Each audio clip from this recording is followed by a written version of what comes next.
by a thin lifeline to it. But here's the kicker. These spacewalks have been absolutely crucial to our space exploration efforts. From repairing satellites to building the International Space Station, EVAs have allowed us to extend our reach far beyond the confines of our spacecraft. In the next few minutes, we're going to take a whirlwind tour through the awe-inspiring history of spacewalks. March 18, 1965, a date that should be etched in the annals of human achievement. On this day, Soviet cosmonaut Alexei Leonov became the first human to perform a spacewalk. Now imagine floating outside your spacecraft, your heart probably racing faster than a pulsar, taking that first historic step into the void. But here's the thing. It wasn't all smooth sailing. In fact, it was downright terrifying. Leonov's suit ballooned in the vacuum of space, making it nearly impossible for him to re-enter the airlock. He had to bleed air from his suit to squeeze back in, risking the bends in the process.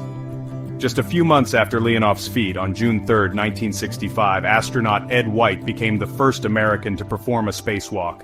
White, tethered to his Gemini 4 spacecraft, spent a glorious 23 minutes floating in space. He was so enthralled by the experience that he famously said, "I'm coming back in, and it's the saddest moment of my life."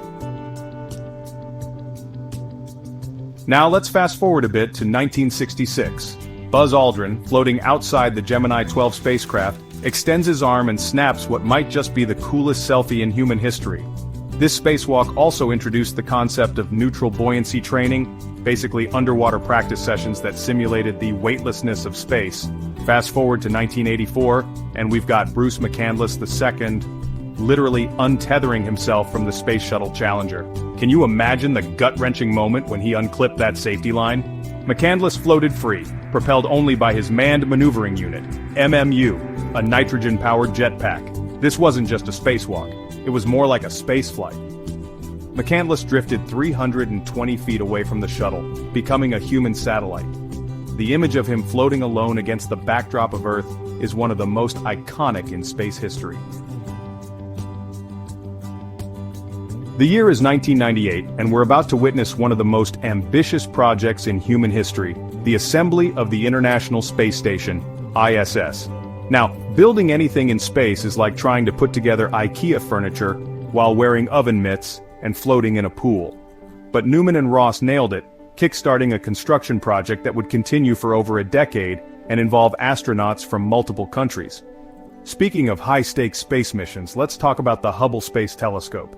In 1993, this incredible eye in the sky had a bit of a problem. Its primary mirror had a flaw that was causing blurry images. Enter astronauts Catherine Thornton and Tom Akers. These cosmic optometrists embarked on a series of spacewalks to essentially give Hubble the universe's most expensive pair of corrective lenses. The repair mission was a complete success, allowing Hubble to capture the breathtaking images of our universe that we know and love today. Now folks, let's talk about the elephant in the room, or should I say, the water bubble in the helmet. Parmitano was outside the ISS, performing routine maintenance, when suddenly he felt water creeping up his neck and into his helmet. As the water covered his eyes and ears, Parmitano had to navigate back to the airlock essentially blind. It was a stark reminder that in space, even the smallest malfunction can quickly become life-threatening. But here's the thing about near disasters in space. They often lead to crucial improvements. We're on the cusp of a new era in spacewalking thanks to NASA's Artemis program. The goal? To return humans to the moon and eventually send them to Mars. But this time, we're not just planting flags and collecting rocks. We're talking about establishing a permanent presence. And that means a whole new level of EVA. These suits will be more flexible, more durable, and packed with cutting-edge technology. We're not just going back to the moon, we're going back in style. As we wrap up our cosmic journey through the history of spacewalks, I can't help but feel a sense of awe at how far we've come. From Alexei Leonov's first tentative steps into the void to the ambitious plans of the Artemis program, the story of spacewalks is a testament to human courage, ingenuity, and our unquenchable thirst for exploration. As we look to the future, the prospects are truly exciting. The next generation of spacewalkers will build habitats on the moon, pave the way for human exploration of Mars, and perhaps even enable everyday people to experience the thrill of floating in space. So the next time you look up at the night sky, remember that humans have not only walked on the moon, they've danced among the stars.